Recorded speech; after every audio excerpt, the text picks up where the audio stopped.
कराची एक ऐसा शहर जहां रातें सिर्फ अंधेरी नहीं होती बल्कि साजिशों से भरी होती हैं। और इस शहर के इतिहास में कुछ नाम ऐसे हैं जो आज भी फुसफुसाहट बनकर जिंदा है। एक नाम रहमान डकैत, दूसरा चौधरी असलम। एक था अंडरवर्ल्ड का राजा, दूसरा कानून से भी आगे चलने वाला सुपर कॉप। और जब ये दोनों टकराए तो सिर्फ 19 सितंबर 2011 कराची का डिफेंस फेज 8 हाई प्रोफाइल इलाका जहां पुलिस और फौज के अफसर रहते थे। सुबह की पहली रोशनी भी ठीक से फैली नहीं थी कि एक वैन पूरी रफ्तार से एक बंगले के गेट से टकराई और फिर एक धमाका इतना भयानक कि आधा बंगला उड़ गया। 8 लोग मौके पर मारे गए, कई घायल। जमीन में 8 फीट चौड़ा गड्ढा बन गया, लेकिन इसी मलबे से एक आदमी बाहर निकला। सफेद सलवार कुर्ता, मुंह में सिगरेट, हाथ में पिस्तौल। धुएं के बीच खड़ा वो शख्स डरा नहीं, टूटा नहीं। वो था एसएसपी चौधरी असलम। असलम ने सबसे पहले घायलों को उठाया, लाशों के बीच खड़ा रहा,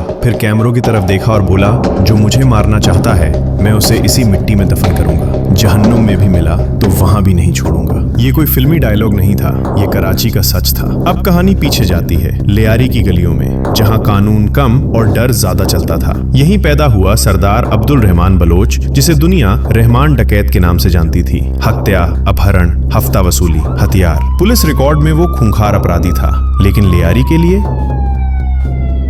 1963 मनसेहरा, एक साधारण परिवार। नाम रखा गया असलम खान स्वाति। 1987 में पुलिस ज्वाइन की। धीरे धीरे कराची के सबसे खतरनाक इलाकों में पोस्टिंग। जहां बाकी अफसर डरते थे वहां असलम जाते थे। 1992 का ऑपरेशन, MQM के खिलाफ कार्रवाई। 1999 में शार्प शूटर सौलत मिर्जा की गिरफ्तारी। शहर में एक कहावत चल पड़ी, अगर चौधरी असलम उठा ले तो वापस जिंदा नहीं लौटते। 2004 में असलम को लियारी टास्क फोर्स का इंचार्ज बनाया गया। मिशन साफ था, लियारी को खाली करना। एनकाउंटर पर एनकाउंटर, कुछ सरेंडर, कुछ मरे। 2006 में रहमान डकैत पकड़ा गया, लेकिन पैसे ने ताले खोल दिए। रहमान जेल से भाग निकला।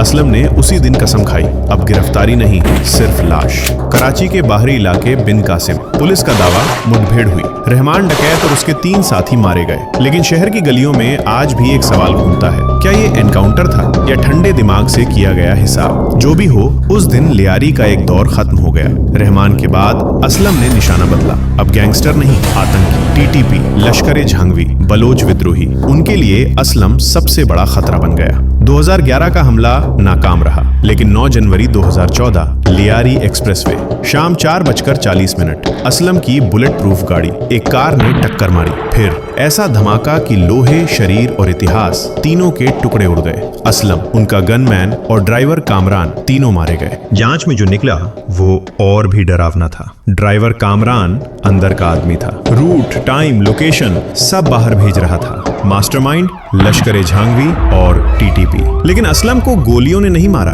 विश्वासघात ने मारा। असलम के जनाजे में पूरा कराची उमड़ पड़ा। किसी ने कहा हीरो चला गया, किसी ने कहा कानून से ऊपर चलने वाला इंसान। लेकिन एक बात तय थी, असलम के बाद कराची पहले जैसा कभी नहीं रहा। धुरंधर जैसी फिल्में इस कहानी को स्टाइल देती हैं, लेकिन असल जिंदगी में कोई हीरो नहीं होता, सिर्फ गोलियां होती हैं, साजिश होती है और शहर जो हर बार कीमत चुकाता है। गैंगस्टर से लड़ना आसान है, आतंकियों से भी, लेकिन सिस्टम के अंदर छिपे अंधेरे से लड़ना सबसे मुश्किल। और इतिहास आज भी पूछता है, अगर चौधरी असलम नहीं बच पाए तो कौन बचेगा? वीडियो को लाइक और चैनल को सब्सक्राइब जरूर करें।